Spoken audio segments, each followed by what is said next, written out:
ಕಳಂಬೆಳ police ಸ್ಟೇಷನಲ್ಲಿ police ಇಲಾಖೆಯವರು ಲಂಚ ತಗೋತಾರೆ ಅನ್ನೋದನ್ನ ಸೋಷಿಯಲ್ ಮೀಡಿಯಾ ಮಾಧ್ಯಮಗಳಲ್ಲಿ ಹರಿದಾಡ್ತಾಯಿತ್ತು. ಕಳಂಬೆಳ ಪೊಲೀಸ್ ಸ್ಟೇಷನಲ್ಲಿ ಸಿರಾ ಹಿಂದೆ ರಾಹುಲ್ ಅವರು ಇದ್ದಾಗ ಈ ಥರದ ಟೋಲ್ನಲ್ಲಿ ಈ ಥರದ ವಸೂಲಿ ಮಾಡ್ತಾರೆ, ಕುರಿ ವಾಹನವನ್ನು ಹಿಡ್ಕೊಂಡು ಅಂತ ನಾನೇ ಕಳ್ಳಂಬೆಳ ಟೋಲ್ ಹತ್ರ ಅವ್ರಿಗೆ ವಿಡಿಯೋನ ವಾಟ್ಸಪ್ ಮಾಡಿ ಕ್ಯಾತ್ಸಂದ್ರಕ್ಕೆ ಬರೋದ್ರೊಳಗಡೆ ಆ ಸಿಬ್ಬಂದಿನ ಅಮಾನತು ಮಾಡಿದರು ಸರ್, ಹಿಂದಿನ ಎಸ್ ಪಿ ಅವರು. ಇದು ಸತ್ಯ. ತನ್ನ ಇಲಾಖೆಯವ್ರನ್ನೂ ನಾನು ರಕ್ಷಣೆ ಮಾಡಲ್ಲ ಅನ್ನೋ ಸಂದೇಶ ಅವ್ರು ಕೊಟ್ಟೋಗಿದ್ರು.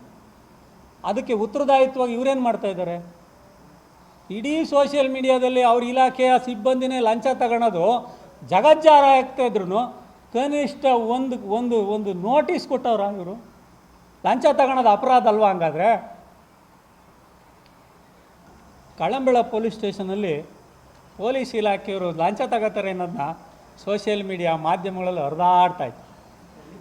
ಕಳಂಬೆಳ ಪೊಲೀಸ್ ಸ್ಟೇಷನಲ್ಲಿ ಸಿರಾ ಹಿಂದೆ ರಾಹುಲ್ ಅವರು ಇದ್ದಾಗ ಈ ಥರದ ಟೋಲ್ನಲ್ಲಿ ಈ ಥರದ ವಸೂಲಿ ಮಾಡ್ತಾರೆ, ಕುರಿ ವಾಹನವನ್ನು ಹಿಡ್ಕೊಂಡು ಅಂತ ನಾನೇ ಕಳ್ಳಂಬೆಳ ಟೋಲ್ ಹತ್ರ ಅವ್ರಿಗೆ ವಿಡಿಯೋನ ವಾಟ್ಸಪ್ ಮಾಡಿ ಕ್ಯಾತ್ಸಂದ್ರಕ್ಕೆ ಬರೋದ್ರೊಳಗಡೆ ಆ ಸಿಬ್ಬಂದಿನ ಅಮಾನತು ಮಾಡಿದರು ಸರ್, ಹಿಂದಿನ ಎಸ್ ಪಿ ಅವರು.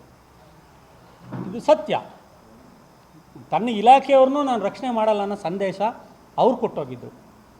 ಅದಕ್ಕೆ ಉತ್ತರದಾಯಿತ್ವವಾಗಿ ಇವರೇನು ಮಾಡ್ತಾಯಿದ್ದಾರೆ, ಇಡೀ ಸೋಷಿಯಲ್ ಮೀಡಿಯಾದಲ್ಲಿ ಅವ್ರ ಇಲಾಖೆಯ ಸಿಬ್ಬಂದಿನೇ ಲಂಚ ತಗೊಳೋದು ಜಗಜ್ಜಾರ ಆಗ್ತಾಯಿದ್ರು ಕನಿಷ್ಠ ಒಂದು ನೋಟಿಸ್ ಕೊಟ್ಟವ್ರ ಇವರು.